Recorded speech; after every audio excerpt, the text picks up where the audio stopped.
Welcome back to Bread and Butter, where we are serving up the basics for Hearthstone Improvement. This is episode 162, and not as always, I am not joined by Pylet, who had some stuff to do for work. He will not be around. But I did have, since I couldn't have the every person that comes every week, I have the person that comes around quite often enough. Our pseudo host, WorldEight, was good enough to join us. WorldEight, how are you today? I'm pretty good. Yeah. Pilot at home, I suppose. Yeah, we don't have Pylet. We have Pylet at home. We don't need him. No, we miss Pylet, and look forward to having him back next week. Mr. 8, what have you been doing inside of Hearthstone lately? So it's funny because this is one of my favorite weeks of the year, right? This freaking meta, we'll talk about it a little bit later. There's also a Tavern Brawl. I've really been enjoying these pre-release Tavern Brawls since they introduced them. I forget, maybe it was like Great Dark Beyond or something like that. I just like playing with all the new cards, the speaker format, but at the same time, and this has been consistent for, I don't know, like 2 years now. These expansion weeks are like the busiest work weeks of the year for me. Like it hits 3 times. It's not because they don't line up to like quarters, right? Like they don't line up to like quarterly goals and stuff like that. Like just whatever it is, like this, everything outside of the game has just been like really, really busy. And sometimes busy is good, but it's a little frustrating because I wanted to be playing a lot more Hearthstone this week than I have. So I only really got 3 Tavern Brawl runs in, which definitely disappointing. I know people have done like a dozen of them, and I have plenty of tickets. But yeah, I did 3 Tavern Brawl runs. I got my 6-0. We'll talk about that a little bit later. And I also have been playing a little bit of the Franken meta. It's been some interesting changes. There's changes in Wild too, but I haven't touched it yet. But reverting a whole bunch of pretty powerful cards has drastically shifted everything. So one of my favorite decks though did get the nerfs reverted, which is Hand Buff Hunter. So I've been playing quite a bit of that. And maybe to your dismay, Tito, I've also been playing quite a bit of Egglock because the Ultralisk Cavern, one of the big things was that was the nerf along with the Corpsicle. The Corpsicle was kind of whatever, but like the Cavern nerf really was tough for that initial version of the deck, and it's back. It's actually not that great into the meta right now, but it's kind of fun to do decks like that. But I've been playing a lot of Hand Buff Hunter above everything else. What about you, Tito? What have you been up to? You're not playing Protoss Priest, so we're good. And I think that while Egg Hunter may not be that good Egg Warlock may not be good right now, I have a feeling that Egg Warlock is going to be back in a big way in 48 hours or so.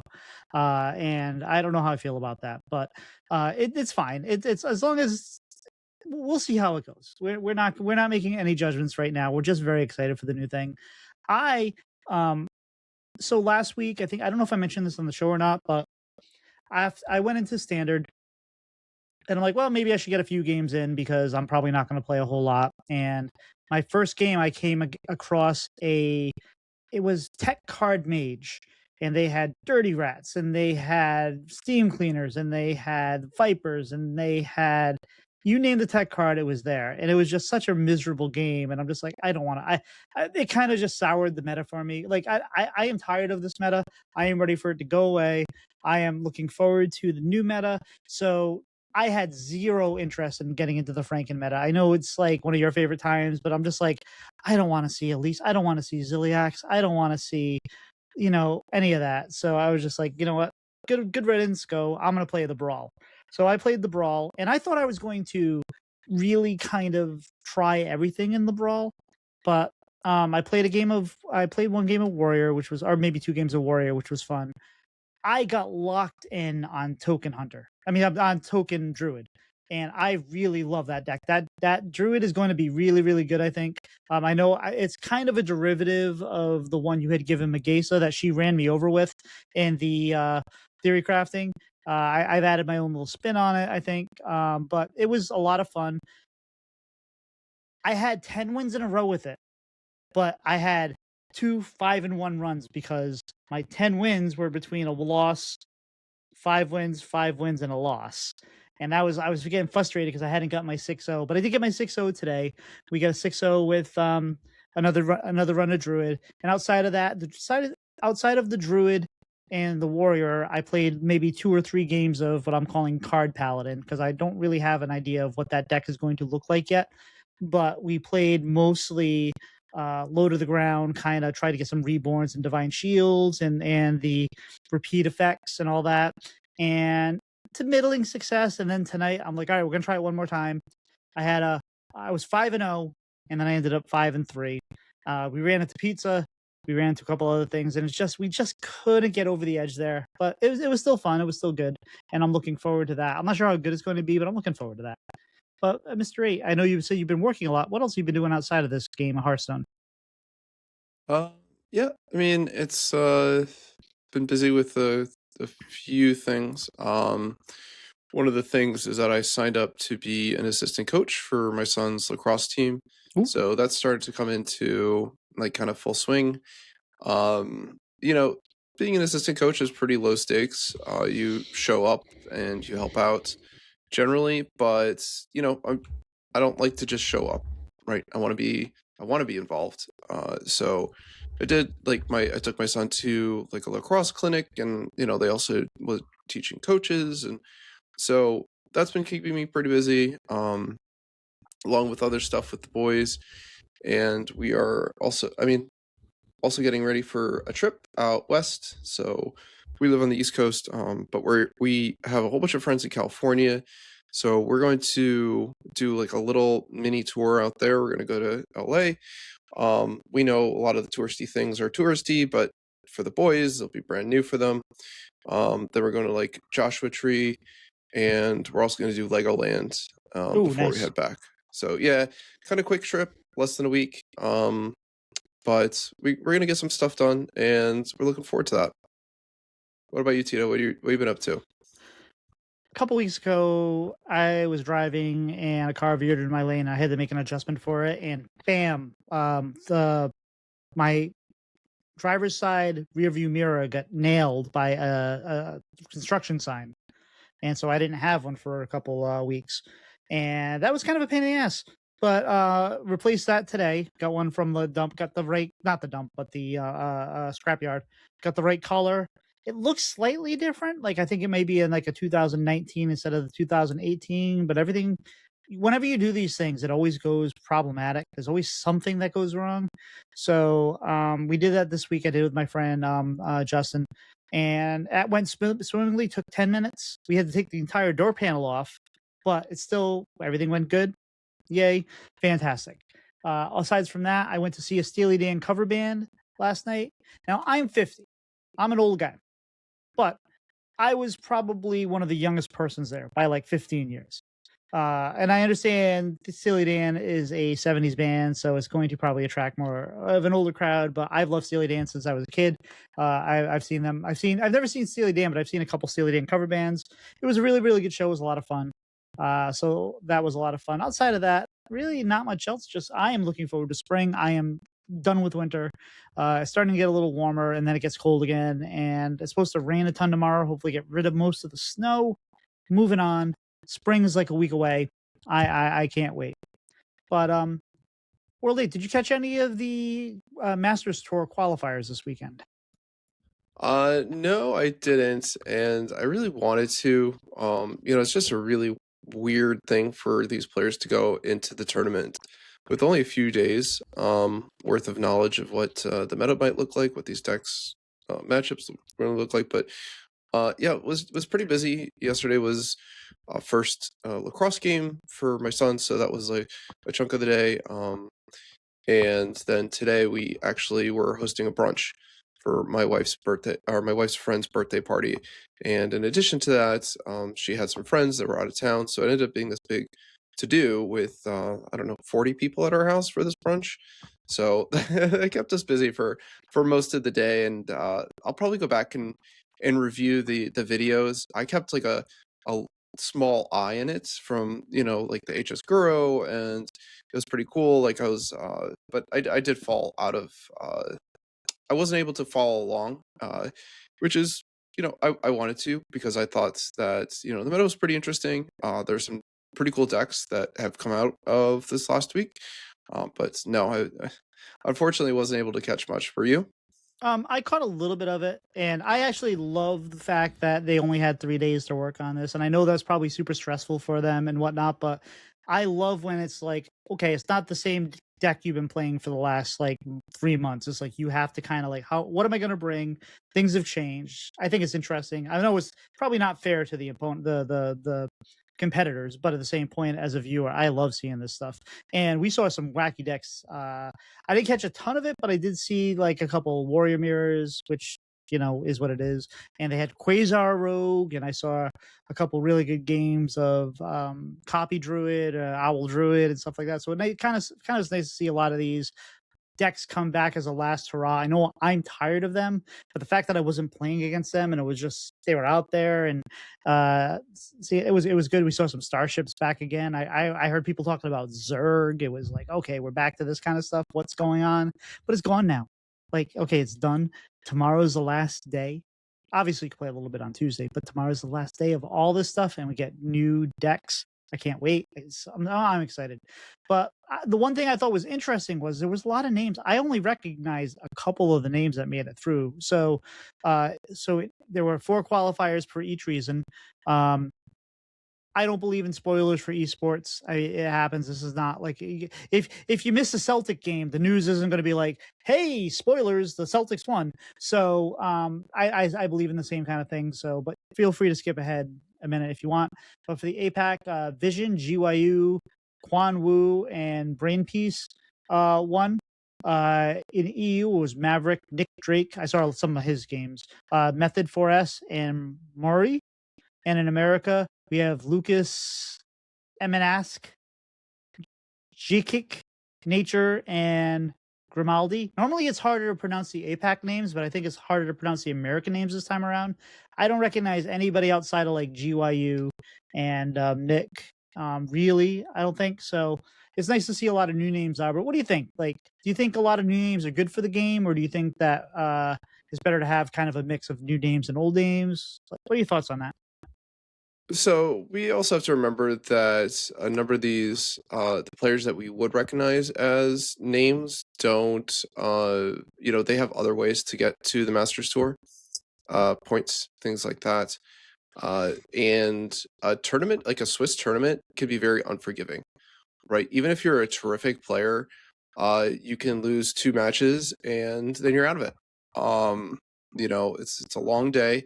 Luck can be against you. You could run into an opponent with like just the worst lineup that you can imagine. So, for anyone that's played like a series of tournaments like THL, oftentimes we're pretty happy to like, I've played a whole bunch. Tito, you've played a whole bunch. Like if I end the season with like a 60 or 70% win rate, like I'm pretty happy with that. Right, but going into the Swiss here and getting into the top 8, you need to hit like an 80% plus win rate, right? So, a lot of times we do see some names here. Gyu is pretty well known. Vision, I know. A little less known is probably Method. I think he's pretty well known. Otherwise, it's not too well known. I think the most important thing to note about the America with these 4 players that made it, they're all from Brazil, and they all had the same lineup. They all had Armor DH, Hydration Druid, Imbue Hunter, and Egglock. All of them. So that is some tournament prep right there. To know going in, we are identifying, they're specifically targeting Cliff Dive DH here, leaving that up when they can. I'm not sure what the secondary target is, but that's definitely the primary target is Cliff Dive DH with this lineup. Just like tons and tons of armor game, or you just randomly, or you Glacial Shard them with Imbue Hunter on 6, killed them on 7. They're just all strong matchups. The Egglock matchups not great, but some really good prep here from the Americas field. So it's very dominated. There's 2 more players in the top 8 from Brazil with the same lineup, right? So the Brazilians just just took the field with this one in Americas, which is cool to see, right? Like you mentioned, you only have a few days of prep, but yeah, they really just cut through the field with a very decisive strategy here. Yep, absolutely. And it shows you how a lot of these players they work together and they come up with the good lineups. That's why you'll even see like McBannerface and other players in the top 8. They work together and they bring maybe not the same lineup, but very close to the same lineups. I know I saw Baby Bear and John Bray, who were both and they both dropped out at 2-2. Baby Bear was complaining about the Cliff Dive Demon Hunter. She's like, I'm so tired of seeing Cliff Dive Demon Hunter. And John Bray was like, well, what did you bring? She's like, Cliff Dive Demon Hunter. So it was it is what it is. But it was a good weekend. From what I saw, the matches were interesting, and I still love the fact that we saw kind of a lot of, as much as, again, as tired as I am of the meta, a little throwback to end before we move on to Cataclysm. Although it would have been kind of cool if it would have been like the first week of Cataclysm was the Masters Tour. It's like, okay, go from here and then have a really kind of wide open, who the heck knows what people are going to bring meta. Maybe that would be even more unfair, but that could have been a lot of fun too, right? Like that would have been a way to highlight the new cards, the new things, see really fun things, and then see everybody trying all the new things afterwards and maybe even shaping the meta. Who knows? But they actually did do that one time quite a while ago, sort of unintentionally. This was back in Nathria. Okay. So it was two weeks after Nathria launched, I think, maybe 3 or something. I think it was like 2. Like, so the first week in Nathria was dominated by a few decks, specifically like Imp Lock, if anybody remembers that way back then. But also at that time, there was the like Miracle Rogue, but it wasn't doing too great. And so about a week later, they had this really early patch cadence where they nerfed Imp Lock, and at the same time they buffed Edwin. So Edwin was another card around that time, and that completely broke the tournament that weekend. Like they had the buff on like a Thursday or something, and all the top players converged immediately on this Miracle Rogue like overnight, and they just crushed the tournament. So it was really crazy to see that. I'm not a big fan of that. Like I said, it was really cool to see the Brazilians like come up with like a strategy together, and that it performed. But yeah, it's been crazy before, and I don't think anybody really wanted the Prankin meta to be the Masters Tour. And maybe that's also why we don't see a lot of known faces, because these players haven't been playing these decks forever and ever.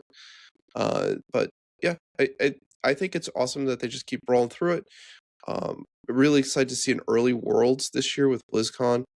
I think that's really cool too. Well, it's a good time for Hearthstone esports, and looking really positive going forward for.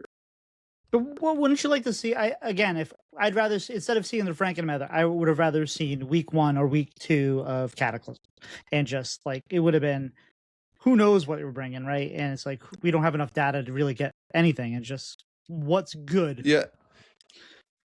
And I also actually now that you mentioned, I remember back they had something back in like March of the Lich King, right?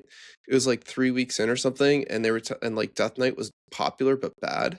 Yeah. And so they told all of the players that they had to bring Death Knight. Am I No, remembering this no. correctly? They didn't have to bring Death Knight. They if they brought Death Knight, it could not be banned. Oh, couldn't be banned, right? But nobody brought it anyway. Right. There was just kind of that was before. Well, because they were so gun shy after the launch of the Demon Hunter that they really kind of like came out soft on the Death Knight launch, and they wanted to promote it, but like they were so scared of it being the same thing as Demon Hunter, so they just were very cautious. And eventually they buffed things and got it there, but yeah, no, they were like, please play Death Knight, and everyone's like, nah, I'm good, thanks, bro. Yeah. So there you go. That was like a week 3, tournament. Now, so they do happen. So speaking of Death Knight, the pre-release brawl was interesting in how they came out and they said, "Hey, we're gonna nerf." They banned a bunch of cards. They banned a whole bunch of legendaries. They banned quests. They banned imbue. They banned everything. And what that leads is to water finds this level, and there's always going to be some deck that rises to the top. And in this case, especially for the free-to-play players, because the whales like us, we're going to play, the new cards because we get the bundles and whatever.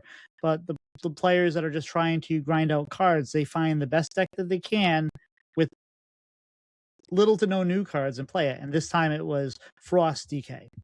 And didn't take like, so day 1 and 2, Frost DK was really, really strong. And then they nerfed a bunch of cards, excuse me, they banned a bunch of cards.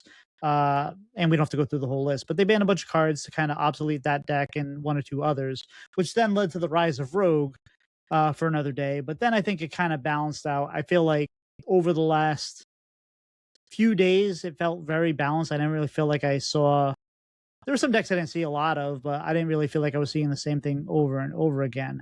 I know people were complaining. This is really hard to, like, I have no qualms with them nerfing things or banning things. And this is a really weird and hard thing to balance, given that everything's changing and we have no idea what the players are going to play with and all that. So I think they did a good job with this. I actually thought this was probably the most fun pre-release brawl to date.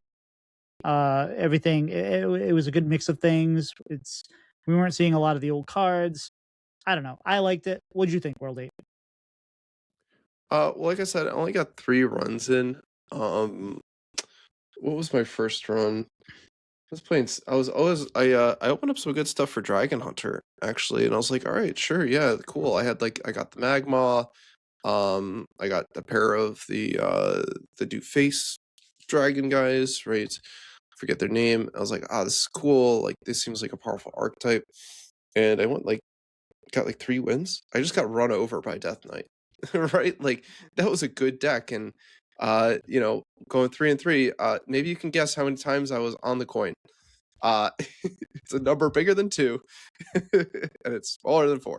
So it just 7. felt like, yeah, it was one of those things where it was like the aggro mirror sometimes is just determined by who goes first and who can like kill them, right? Like, you have 1 more turn. So that was painful. I had also opened, so this is where the confession comes, right? Because I'm always like, let's play aggro, let's play big scammy decks. And this time I opened Onyxia, I opened Ultraxion, and was like, I guess I gotta play Blood Death Knight one time and see how it goes. And I did 6-0, and it was like no effort. It was just very little. Like, I had double Death Strike in the deck. No one was like really. I didn't see like any Blood Death Knight lists, and that's kind of like everybody kind of converged on that later. But I was just running all those good cards that got banned, and I just sat there, and people threw stuff at my face, and I just healed to full, and yeah, it was an easy 6-0. And I have not played again. I only played 1 more run, which was like with the end of turn paladin, and I just got run over by like unholy death knights. And I've heard a lot of people saying that there's a lot of unholy death knights, but again, I haven't played that many brawl games. But a lot of people have said that like some decks are really powerful but underplayed. Specifically, the shaman. Yes. People are saying is crazy strong, and I haven't seen a single game of it. So I'm just taking people's word for it right now. And yeah, I think it's really cool that people are playing. I think that the deck restrictions were very, very tough to work with. Because you can't leverage any of the old cards really, except for like commons, uncommons, like rares, right? Like, so there's no legendaries except for the core cards like Amelia that you kind of saw a lot of. And not a lot of people can. The tricky thing is the epics, really.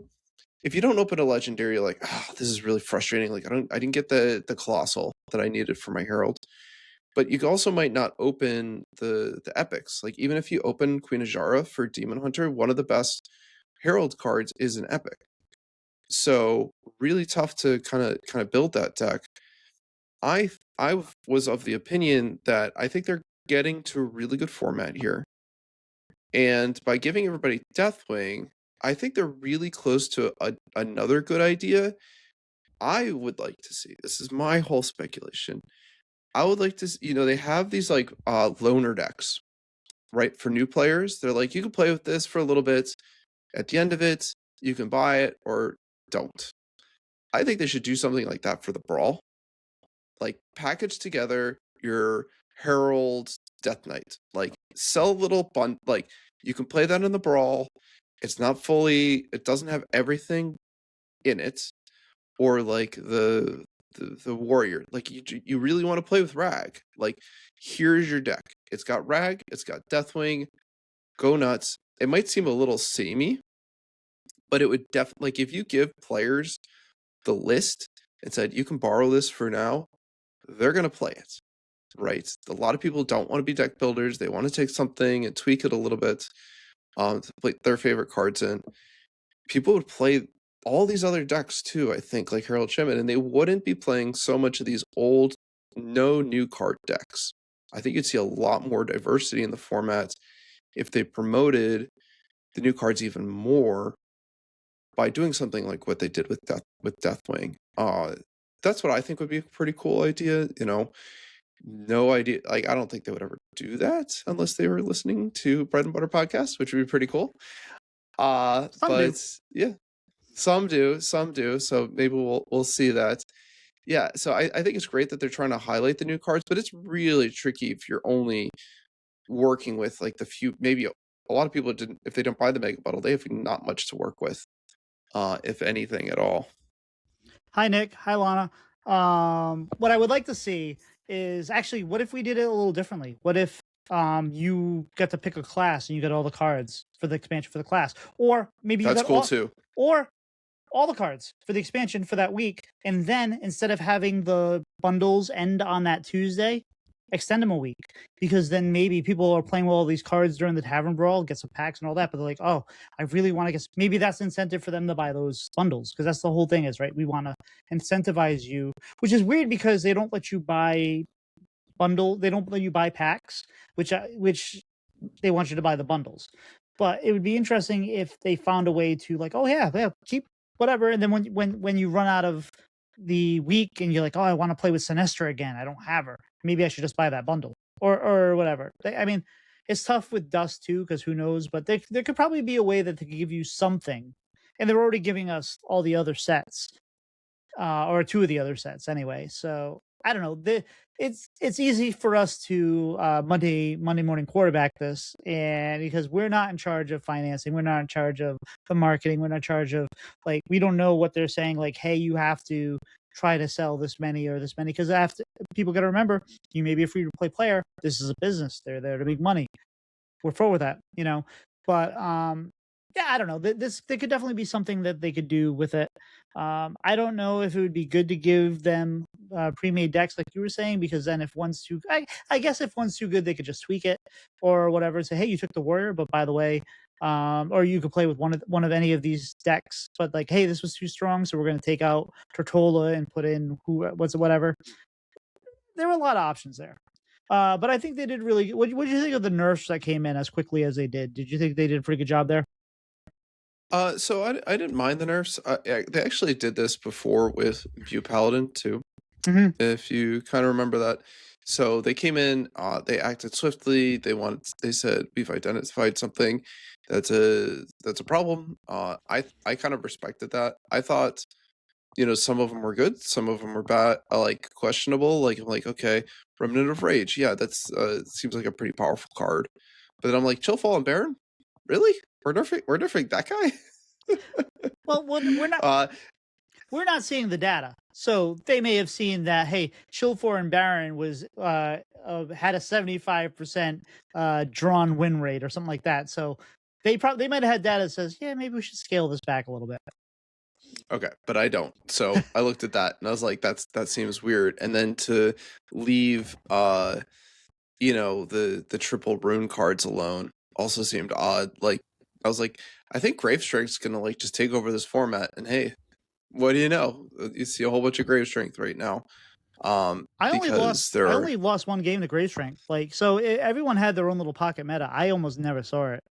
But the game I did lose, I didn't really account for it, and which was dumb because I have been playing so much triple Unholy over the last 2 months that I even put a guide out for it that I should have been like expecting it, but I was kind of like, I didn't clear their board. I just kind of I went face and I was like, we'll be fine. And then they oh yeah, Oh, maybe I should have accounted for that. Never mind. Okay, next game. So yeah. Yeah. Now, how did you feel about this brawl as compared to older brawls? I already said that I thought this was the best one. How'd you feel?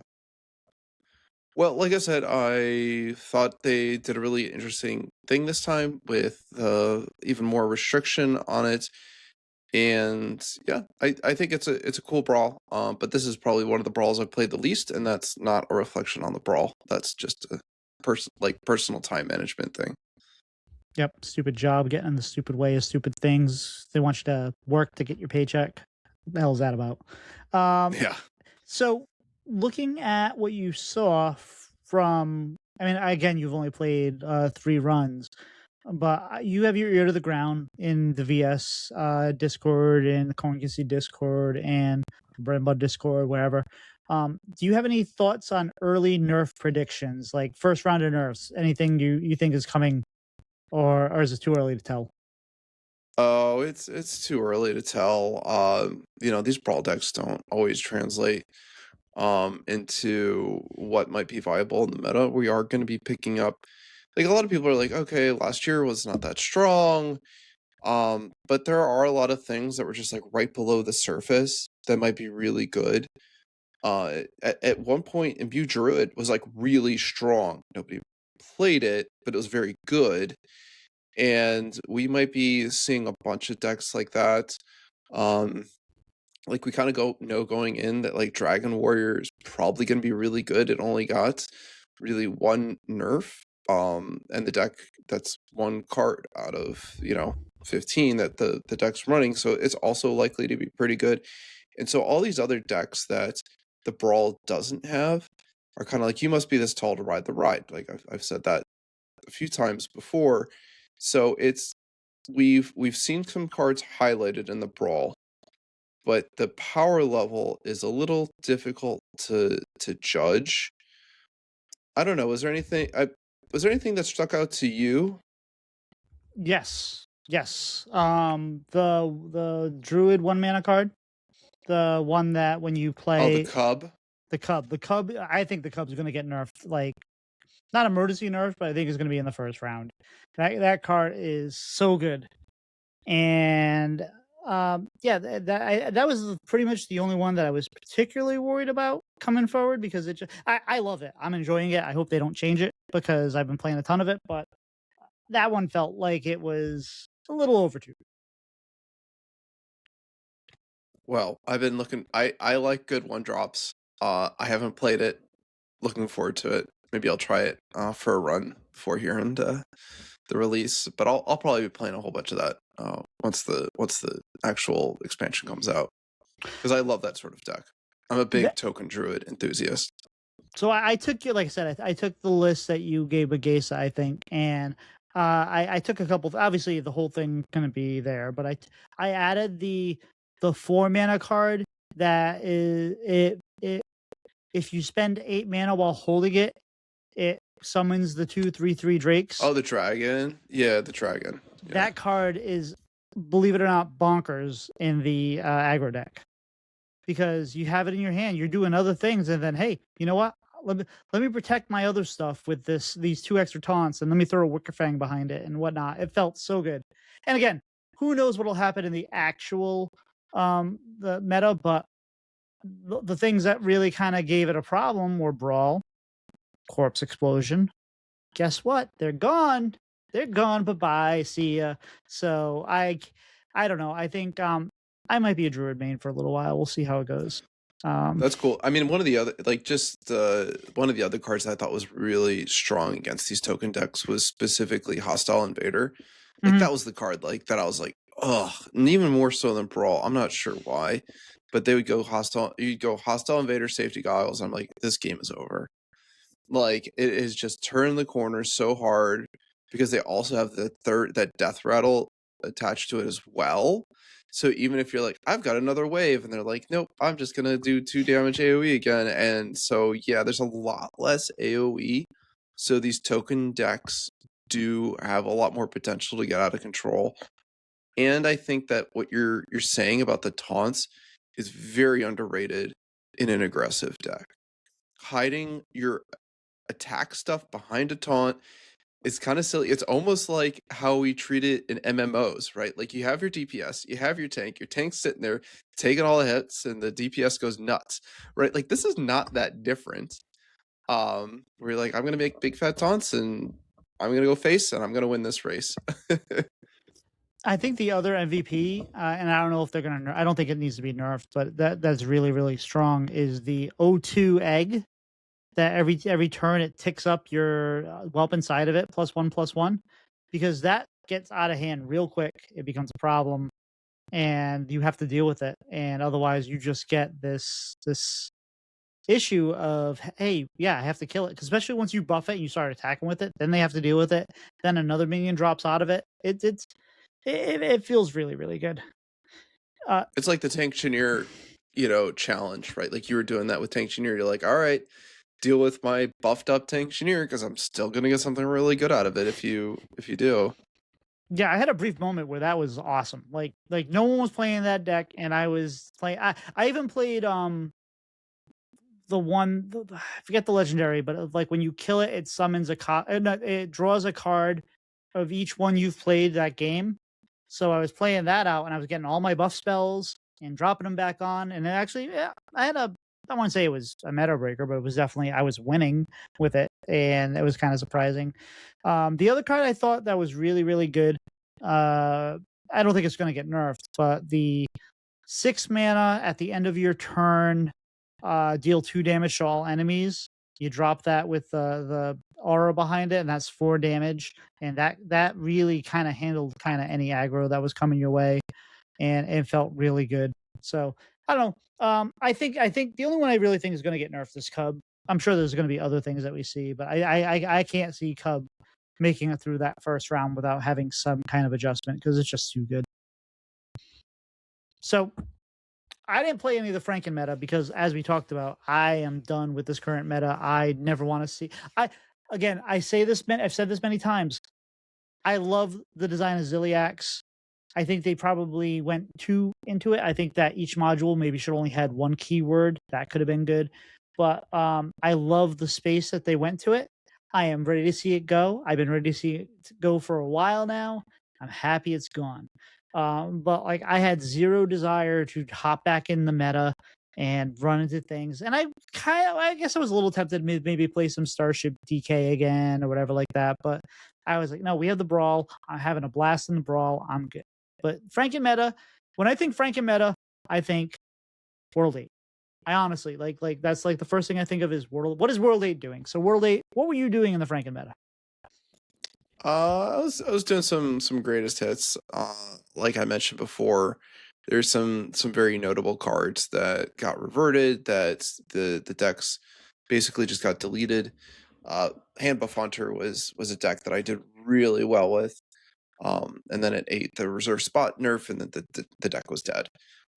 And also like on top of it, later on RC Rampage, and it was definitely dead. But the deck is not for everybody. You have to have a stomach for this deck to enjoy it. I do though, especially because I approach it differently. I think than a lot of players who haven't played a bunch of this deck, because my opinion of it is that it's a face hunter deck. It's like, yeah, there's a big scam in it, but I've won so many games just off the back of all of the face damage on that deck. So I've been playing a lot of that.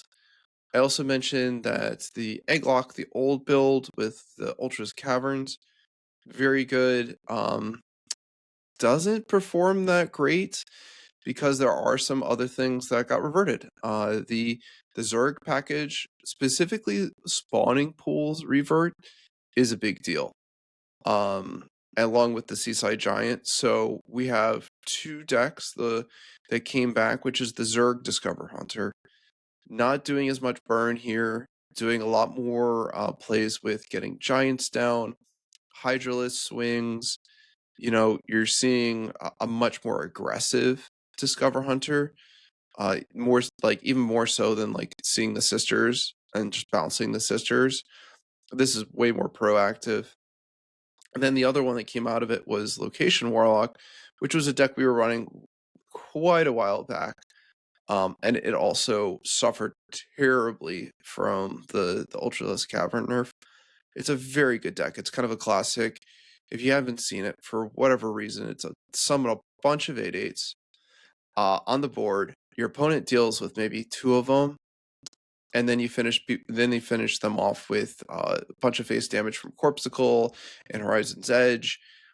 Pretty cool deck that, I played a whole lot of that deck back when it was good but not popular, because I tend to play these decks when they're good, not popular.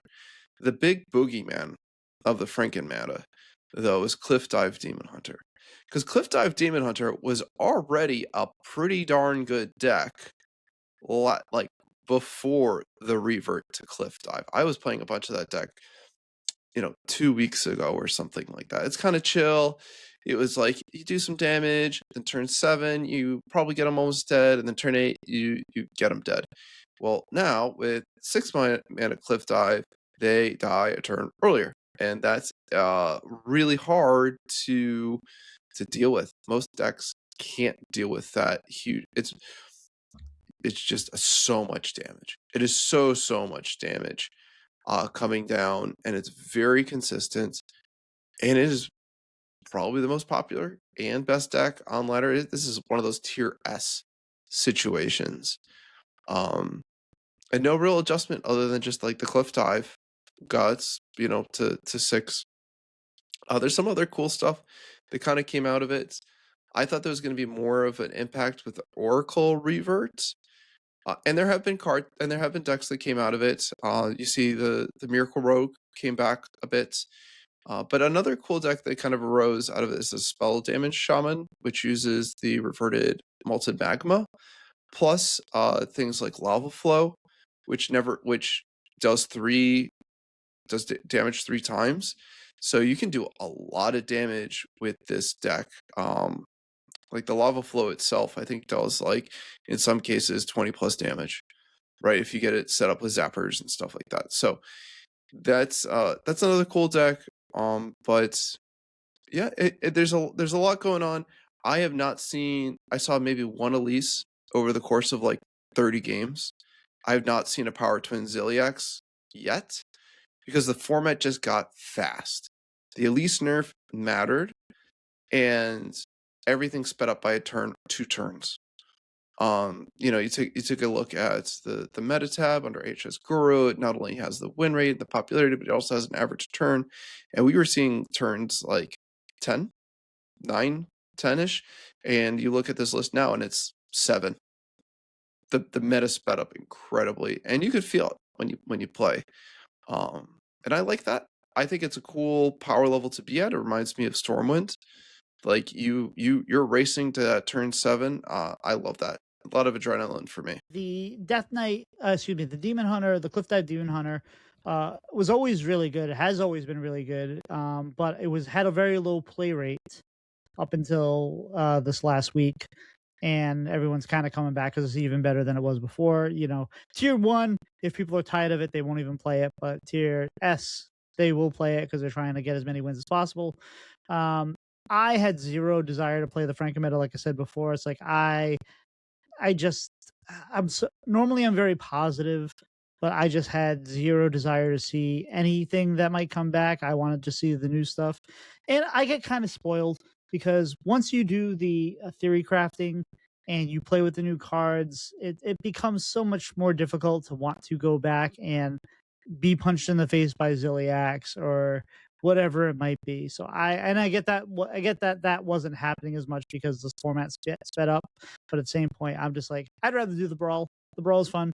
And again, I thought I was going to play all the different classes in the brawl, and it didn't. Maybe I will tomorrow, but I'm done with this current meta. I can't wait for the new thing. So I'm glad you enjoy the Franken meta and people like you have fun with it. And I will never yuck somebody's yum, but I am ready for it to go away, and I cannot wait for Tuesday. You have any final thoughts on the Franken meta before we talk about our main topic? No, not really. I kind of wish they had reverted more. I should be grateful for what they did. But there are cards that, I play a bunch of Wild. and like specifically Sigil of Skydiving would have made a big deal in Wild if that was reverted, or an adjusted Zarimi. Ooh. Like first original Zarimi had it. That deck was broken in Wild. Like it was crazy. Like OTKs on 4, 5, that kind of thing. But you could have come up with something in between there and what we have. Specifically, you do want to go back to the summons. So those two cards in particular, I would have loved to have seen the Sigil just completely reverted, and then I would have loved to have seen something with Zarimi so that you have some motivation to do Dragon Priest and Wild. Other than that, yeah, I think the Franken meta is fun, and it's definitely not for everybody, so I guess it's good for 1 week, but I would have signed up for more. Understood. Well, maybe they can do that in Twist. Oh wait, I'm sorry. Twist is dead. So, you had the idea of talking about preparing for an expansion, and I kind of extended it to being not just an expansion, but also like a rotation, because this is like the biggest kind of change we're going to see. When we get the next one in a few months, it'll be different, but it won't be as drastic as it is now. So, Worldy, what do you typically do when we hit a rotation or a new set? How do you prepare? Yeah, so good question. I mean, I think that new expansion is different than a full rotation, like what we're seeing now. You know, you expressed this already. A lot of the decks feel very samey from like we're still playing Whizbang cards that have been powerful for 2 years, right? Like we're just like kind of done with them. And so when we see a big rotation like that, or last time it happened with like specifically Titans and Badlands had some pretty powerful cards. Um, we have to kind of set our expectations to what do we think the next format's going to feel like, and we saw a lot of indication with that from just like the last year or two that they're trying to dial this down, and what their changes to core look like. A lot of hints there because they've been testing this internally. We can't dismiss that as something they have been doing. They can't keep up with the sheer volume of games that people play and how quickly things get optimized with sharing of knowledge of these decks and things like that. So the first thing I like to do is saying, okay, what cards am I excited about? Like, what do I want to play, especially for the first week. So this is generally true for any expansion because the first week can be really tumultuous in a good way or bad way, depending on your opinion. But almost every expansion, well, maybe not the last year, but in general, you have a day 2, day 3 deck that is like really dominating, and then like day 4, day 5, something else comes out, and that's usually a counter to that, and then day 6, day 7, something more complex comes out. This is, kind of where your control decks start to emerge because they're identifying what's strong and what's not strong in the format. But first of all, I like to set the expectation that I'm probably going to be trying a whole bunch of stuff and that my rank's going to tank, right? Other players could set the expectation I am going to quickly identify the best decks. This might even be the deck of the day, and really grind it out and take advantage of the players like me that are just like splashing around, right? Trying cards out, see how they feel. And you have to kind of go into it being like, well, what do I want to do in the first week? Because that first week or two is very unique. Things do tend to settle down within 2 weeks, and then there's a bounce patch another week or two later. So especially for a big rotation like this, we have to say, what do we think is going to happen? And within that context, what how am I going to have fun with this? Or am I super competitive and I'm going to really push it? I think that most players just want to play the new cards, and that's cool. And yeah, I would say that the other part of that then is that, like I said, the information is shared pretty quickly. After the first day, there's several sites that'll be like, "Oh, I was doing really well with this." There's HearthstoneDecks.net. There's obviously HS Guru has kind of like a front page of decks, but also you can go to like the meta and like top deck, like a top deck search on that. So you can kind of quickly identify what people are doing well. There's also like the streamer decks. If you follow a favorite streamer, you think they are a good player, they think they're a good deck builder, you can kind of, yes, Tito's pointing at himself for you audio listeners here saying, yes, come check me out. So yes, go check Tito out. I'm only saying that because I give him decks and he plays them. Hey, now. uh, and so, you know, you can find a lot of decks, especially if you feel like I want to play the card, but I don't know the deck. Like that, I think that's a pretty popular feeling. It's something that I have too. And a lot of people are very intimidated by the deck building part of it. They just want to play the cards and have fun. So the next thing to do is, if you kind of keep your finger on the pulse and you keep up with it, all the information there is online to see what's getting better. Some real standouts. I help the Coin Concede group maintain a list of all these things. So I'm scouring. Like I actually sometimes do more scouring and cultivating of that list than playing because I find this whole period of time fascinating of things that are evolving and what people are trying. But for the general population, so that's a big part of it for me personally, is kind of seeing the trends and see what's working, see what's not working. Going into it, I think that we can tell if there are some powerful strategies coming out of the theory crafting and brawl. Almost just as importantly, if not more importantly, things that look really bad in the theory crafting look bad in the brawl might be something we should try and not be too disappointed if it doesn't work out, because those are lower power formats.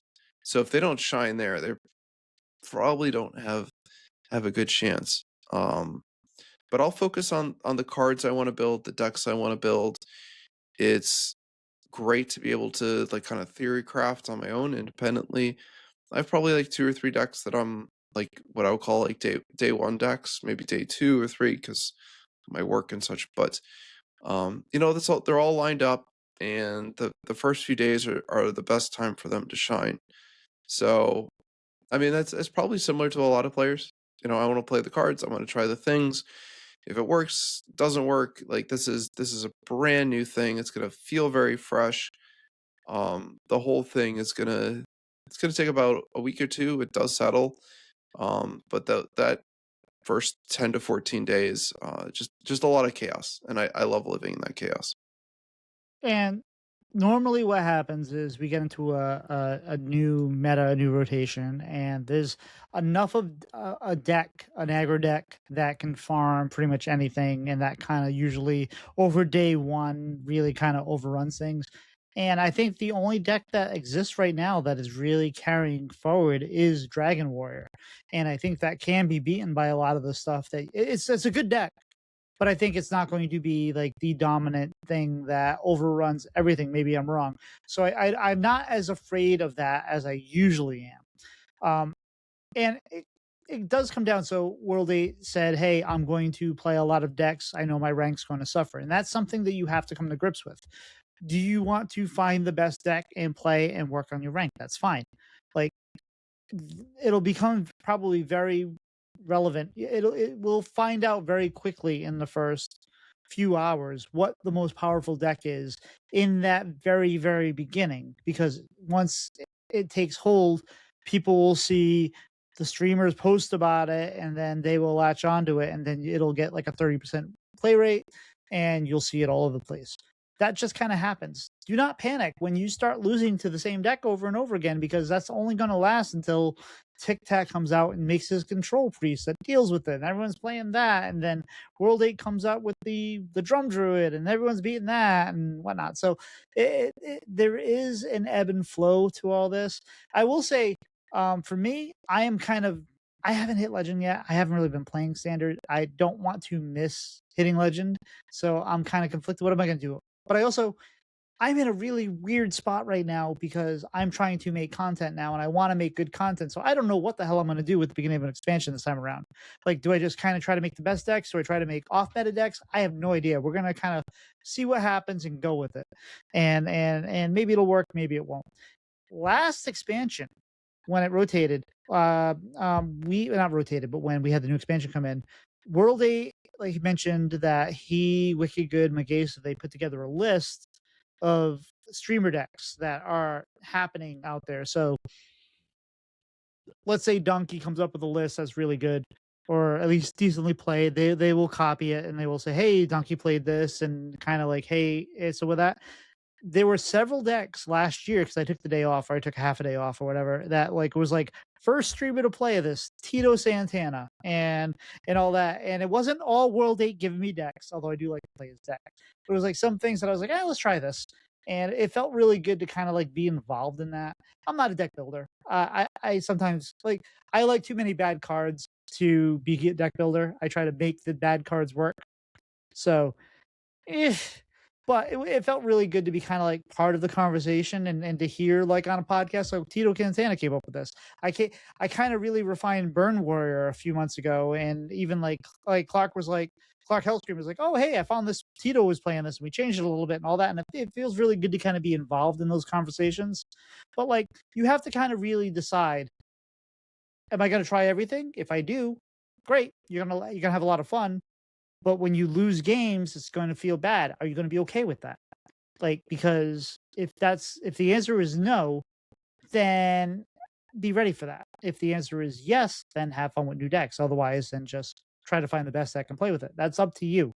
No one can tell you how you're going to feel. So, but I think rotation is the most fun. It's the best time to play with new things. It's the best time to try to figure things out, find your new favorite decks.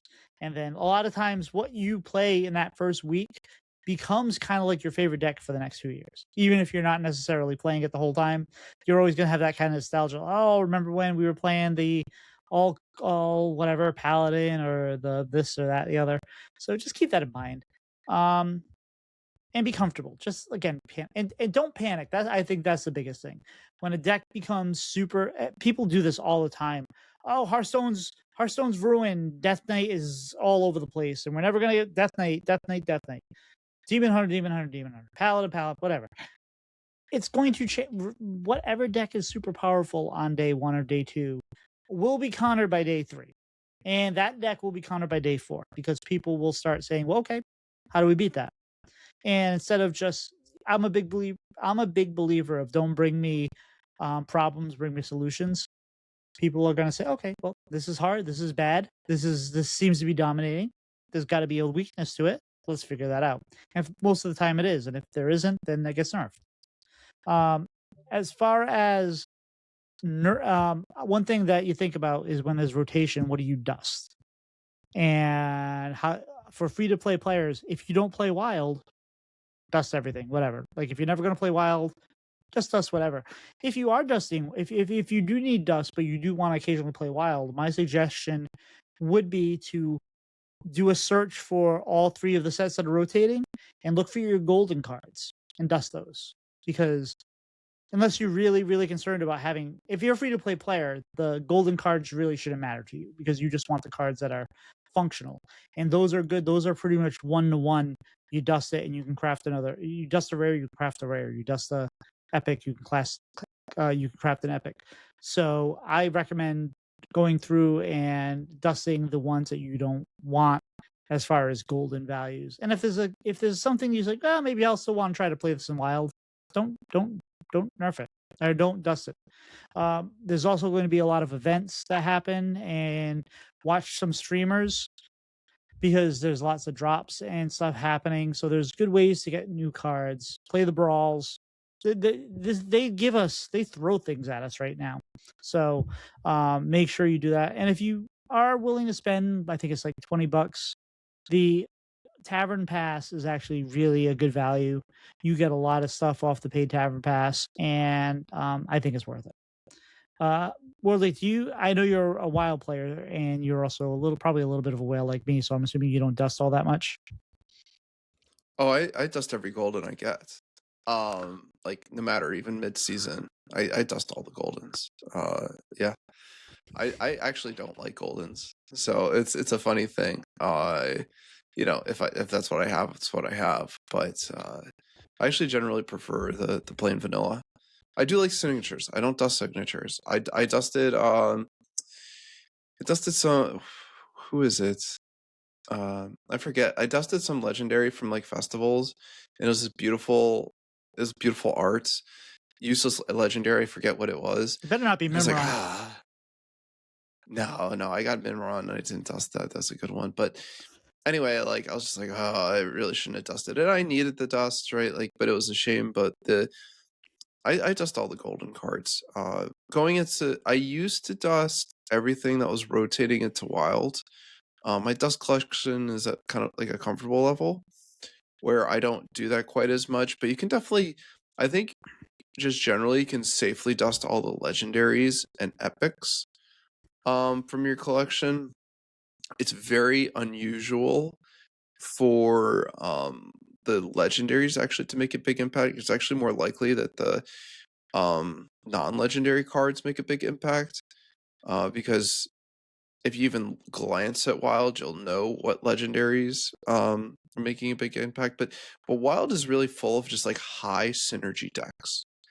And so that actually precludes like good legendaries making a big difference. It's all about like honestly mostly rares, commons and rares that like just have super high synergy with each other.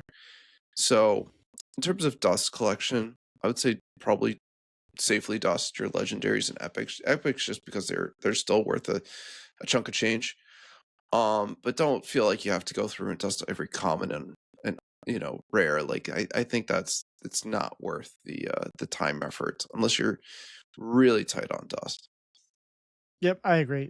And again, it's hard for us to say because I think we were at the point where I think I could not get a bundle for the next year and a half, 2 years and craft every card after I spend my gold on packs, whatever like that. So I've been playing since beta. So I have all the dust in the world. I don't usually hit the button. Because I do have a fairly sizable wild collection. I don't have the whole thing, but I never think about if I feel like, hey, let's craft this deck in golden. I can craft a deck in golden. So we definitely live that lifestyle. Don't at me. So I will say one thing to think about is that this meta is going to be different than the last couple years. So if you start playing and all of a sudden you feel like you're losing all the time, maybe you're just not comfortable with the change in the meta. Don't panic. Like it's just like things are different. Like it's no longer a from hand kind of meta and it's more of a board based kind of meta. And we'll see how it evolves. But like if all of a sudden you're like, hey, I was playing Discover Hunter, this was great. Now all of a sudden I don't know what's going on. I seem to be losing games. We'll help you. Listen to the show. We'll help you figure it out. And just don't panic because it's definitely going to be different than it has been over the last, I would say, even a couple years. Any thoughts on that, Mr. Eight? Yeah, no, I think it is going to be different. They made a very conscious effort with core this year to trim out a lot of AoE. That's going to make things like these board based decks, especially a lot of the lower to the ground ones, to feel comfortable. And like you mentioned, the Druid one can really snowball and get out of control. So you do have to combat that pretty quickly. The other thing that tends to lead to, and kind of the colossals are, is that we're going to have these really big swing turns defined by these legendaries, which is good or bad, up to you. Once your opponent plays their Alcure, huge swing there, or any of the other Herald Colossals that have like been juiced up over the course of the game. So I think we're going to see a lot more big swing turns again. There are some other things that are might not notice right away, but are kind of a big deal. Is there's a lot less rush. There's overall a lot less discover. There's a lot less draw. A lot of things that we kind of take for granted as to like, oh, we're just gonna have like endless amounts of stuff to do. I think a lot of decks are gonna start to feel like a little bit of a squeeze. and it's going to be like you have to make a conscious effort to find some reload. That's not going to be true for every deck, but again, with the removal of high efficiency AOE's, like the control decks are gonna feel that. You also mentioned less from hand damage, so generally, yeah, I can't really think of any combo decks that are just gonna go like bonk, you're dead.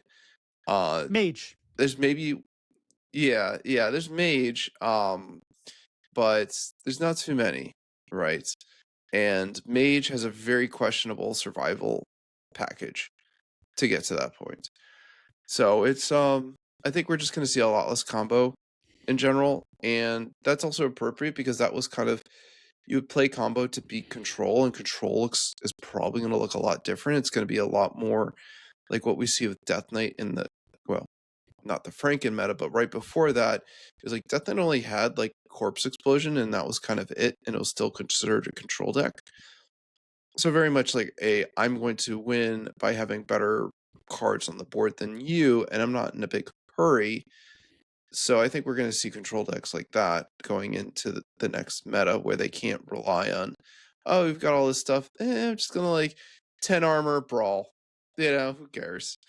And I'm in favor of that, but everything will be different, and don't be surprised if you feel the squeeze with less discover and draw. Try and find your high impact swing cards, and focus on those. And I will also say that it has felt like even when your opponent plays the big plays, when they play their Ragnaros, when they play their Alakir, it hasn't always felt like the game's over. Like this is not the era of, oh, they played the thing, I guess we're done. That'll happen at games, but it feels like as long as you plan and prepare, you might be able to handle it. So these powerful big turns are carnable even without these AoE effects or the brawls and the corpse explosions. So I'm really excited about that. I just can't wait. I am looking forward to next week. I'm looking forward to Tuesday. I'm already like planning on getting up super early, going to work super early, coming to home, and then just streaming all day and trying to make things happen. So we'll see how it goes. Any other final thoughts on this WorldEight before we wrap this up and get ready for the new expansion? Yeah, I mean, I want to touch back on like general deck building things, or just trying new stuff with decks that you think feels good. I mean, Bread and Butter has had some good deck building episodes. Specifically, shout out to the Jambray episode. He's one of the best deck builders out there. He gave great advice when he came on this podcast. And if you watch his stream, you can see that train of thought that he has. One of the things that's going to happen in the first few days, the first week even, is there's not going to be a lot of data, right? And players are going to want to try new things, and they're not going to have that comfort of, oh, this deck has been around for 3 months, and these cards are clearly the best performers. These cards are clearly duds. Let's refine it that way. So you have to use what's called, so there's this approach that I'm a big fan of, where you have it's like a top down, bottom up, front back. Okay, so the top down is, what's my general strategy for this deck? Tito's doing a dance here. The bottom up part is, what are the best cards for the strategy, and the front is, how do I feel about this card when I play it, and then the back is, what is how does the data support these decisions?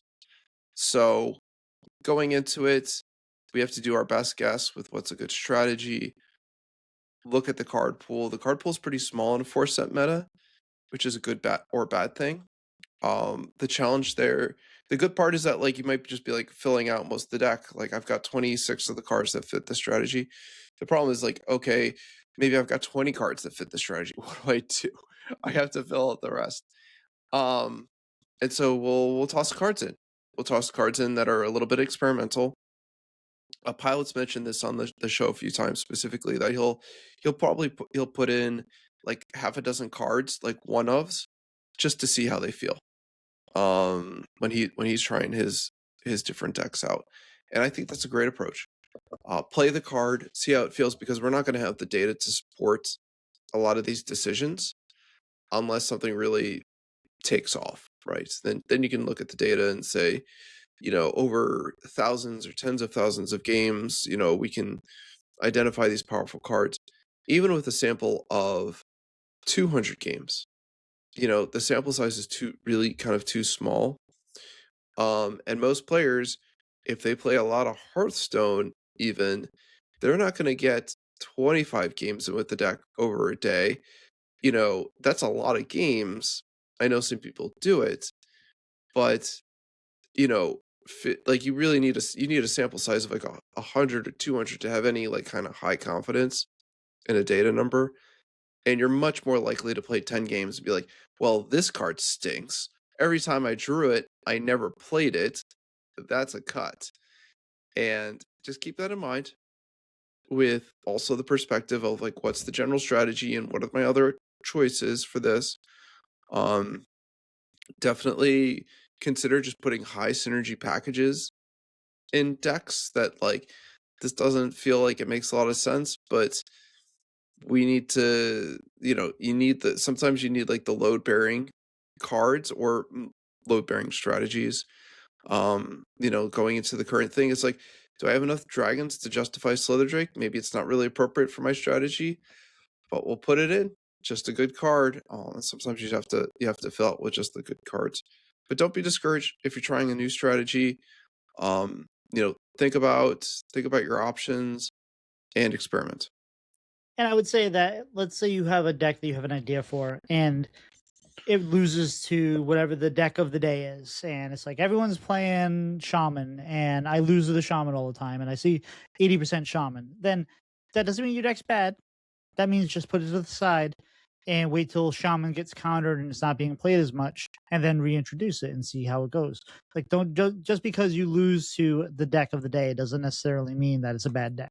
It just means maybe that's not the matchup for you, and maybe you can figure it out. So just chill, have fun.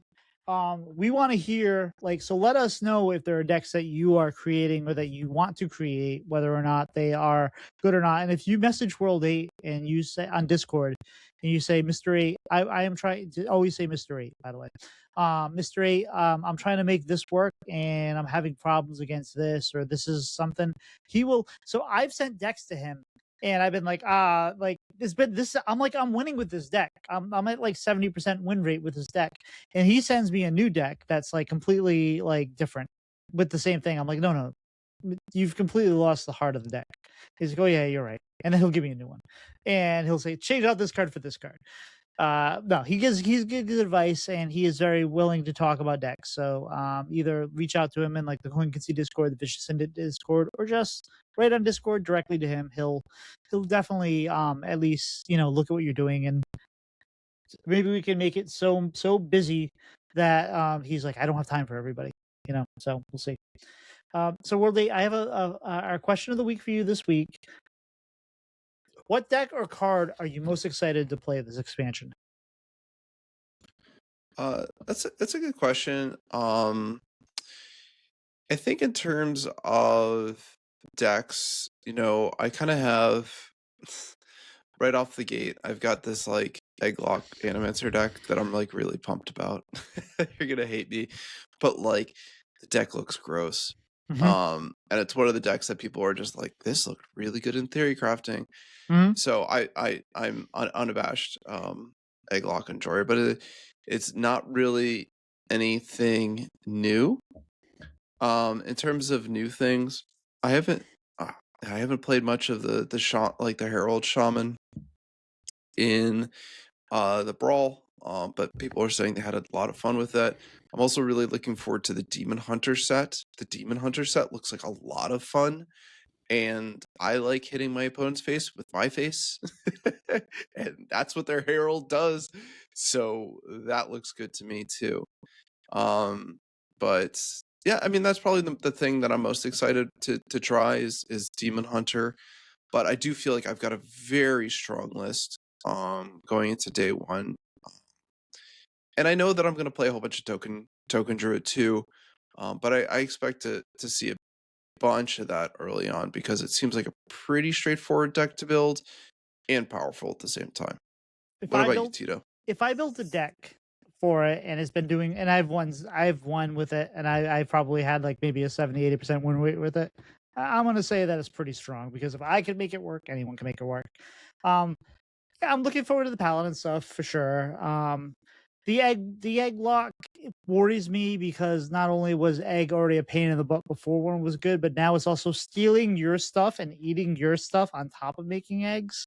I don't know. It's like now they have eggs and bacon. That's kind of gross. But I don't know. Demon Hunter seems really, really strong and fun. I know JT Snow is very excited. I'm very excited because it seems like kind of a good way to just punch your opponent in the face. Maybe Reno along the way with, I don't know, Ashara plus the Fell spell that gives your hero life steal. I'm not super excited about Death Knight being triple blood again. That does not excite me because whatever. But I don't know. I think there's a lot. I think there's a lot of interesting things here. I've seen a lot. I haven't seen that much Hunter, and I know that Hunter is supposed to be pretty strong. I'm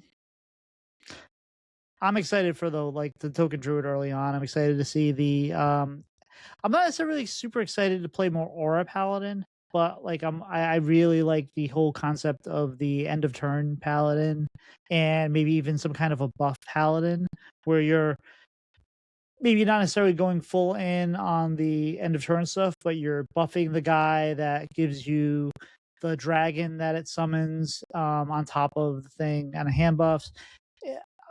I'm looking forward to trying everything. And I don't know what my Black Rock and Roll or Rye Hunter is going to be this time around. It's probably Varanoff or whatever his name is, because that's the card that has the same feeling, right? It's like a card that's going to do a thing that's going to be too slow, and it's always going to feel like it's almost there. I'm so close. It's just right there, and you never get there.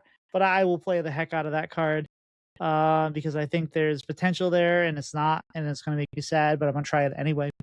So that's probably the new Rye Cleaver. But yeah, no, I'm excited for everything, and I'm looking forward to just getting out there and playing all the things. I love your list that you guys make because it's just like, oh, let's try this. Oh, let's tweak this. Let's try this, and it just makes for a good day. Sometimes I'm like, hey, where's the list? You're like, yeah, we're getting to it. I got to work. So any final thoughts before we wrap this show up? Yeah, I mean, well, good call out about the Hunter. That also seemed pretty cool. They got a really strong set. So, yeah, we'll definitely be trying that too. But yeah, I think just going over everything, we can see like a lot of changes this week, a lot of churn. Probably the same thing when the expansion comes out. Like I said, just set expectations about what you want to do. Try and find the fun. Don't get too frustrated if you're getting run down by aggro. That usually gets it gets checked by something, and that population tends to dwindle. So don't be afraid to try some new strategies, try some new stuff, be bold. Maybe you lose a whole bunch of games, maybe you go 80% and you found the next thing, and you let me know and I'll put it on the board. Fantastic. Well, if you'd like to support the show, you can do so by joining our Patreon over at patreon.com/BreadAndButterHS. You get access to the raw audio early. You get access to a members channel on Discord. You get to help shape future questions. We also have often exclusive giveaways. In fact, this time, patron Torby Flenderson won a mega bundle. So congratulations, Torby, and we appreciate you. We have a new patron this week with Warmac. Warmac, glad to have you. Welcome to the bakery. We love having it. And if you'd like to help us in a non-financial way, you can let people know about the show.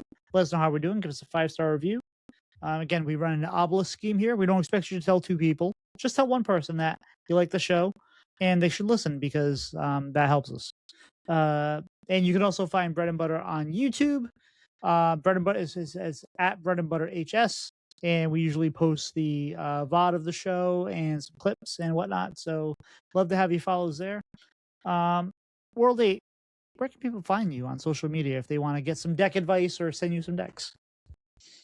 The place I spend the most time is still Discord. WorldEight. That's all letters. Yeah, you can try and send me a DM, friend request, that kind of thing. I'm actually pretty open to those things. Might quickly block you if it's inappropriate or kind of crazy. Who knows? But I'm usually pretty open to talking Hearthstone. I love talking Hearthstone. Otherwise, on most social platforms, I'm WorldEight_HS. This is mostly relevant to Twitch. I do try to stream Twitch. I'm traveling the next 2 weekends, but I'll pop on like late Sundays, which is kind of cool. Not a lot of other streamers are on then, and I'll be going through a bunch of stuff. So it's kind of random when I stream, but yeah, that's pretty much where you'll find me. So WorldEight, I've been thinking about working on this control priest block. So you can find me at titosantanahs on Twitter, Twitch, YouTube, TikTok, Blue Sky, and plenty of other things. I have been making a lot more YouTube content, so I would love to have your follows there. And also any suggestions you have. I may not listen to them, but I will listen to them and go from there. We're trying to really kind of ramp that up, and it's been a lot of fun. It's been a lot of work, but it's been a lot of fun. And you can find Pylet712 on Twitter, Blue Sky, and Discord. WorldEight, anybody like to shout out or anything you like to promote this week? I think I want to actually shout out my son's lacrosse league, which is kind of weird. It's because we're in an area where it's not that popular. Because we're kind of in the middle of like farmland and such. There are other areas that are like maybe half an hour away where it's pretty popular. And for example, we did our first game last weekend, and we had the numbers to field exactly the number of players that we needed to. And so these kids have no subs. But the team we played against had 3 times as many players. So they were subbing in and out. But the shout out really is to our local group because they are trying to cultivate something new, and that is very hard. You're like they are on like they are skirting that edge so thinly right now. But they have the passion.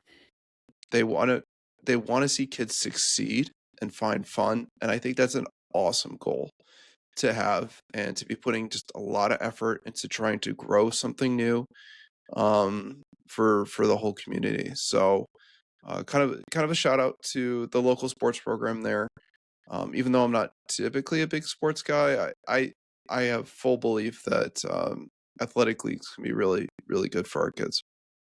Absolutely. And I'm going to shout out first off, anyone that wants to play Hearthstone, but I was just thinking about Zacho, anyone that's impacted by the conflict that's going on right now, or any conflict that's been going on for years or whatnot. Hopefully everything ends soon and ends up favorably for everybody. To stay safe if you're out there in a kind of an impacted area. I'm also going to shout out Language Hacker and Wanda, who have announced that the next future world champion is coming. They are announced that they're having a baby. So that is exciting news. Congratulations. And I'm also going to shout out to UMass, who beat Miami, Ohio to end their undefeated season, and then proceeded to lose by 10 the next game. So they didn't make the tournament. Wasn't expected, but it was nice to have a brief shining moment where UMass was relevant again. It's been like 30 years. But anyway, guys, I think we're toast. We'll see you. All right, see ya.